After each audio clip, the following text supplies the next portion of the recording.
दिव्यमंगल विग्रह श्री सिद्धि बुद्धि समेत गणपति कल्याण महोत्सवांगत्वेन श्री रुद्रसहित अष्टभैरवपूर्वक महालक्ष्मी याग प्रथम दिवसे प्रदोषकाल पूजानन्तरं चतुर्वेद प्रिया चतुर्वेद पारायणमवधारया तेषां प्रथमतः अद्वैत प्रिया अद्वैत पारायणमवधारया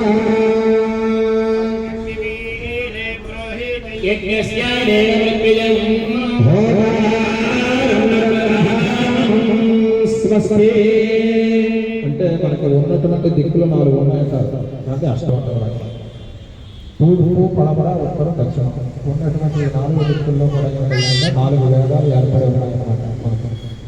ఆ 4 వేదాలు కూడా ఒక్కొక్క ద్వారంలో ఏర్పడి ఉన్నాయి. ఇప్పుడు చెప్పినటువంటిది ఋగ్వేదం అన్నమాట. ఆ ఋగ్వేదం ఎట్లంటే తూర్పున ఉన్నమాట. తూర్పున ఎవరంటారు? అగ్నిహోత్రుడు ఉంటాడు అన్నమాట. ఓం విశేషాయ సవితా ప్రాప్యతే శ్రేష్ఠాయ కర్మణాయ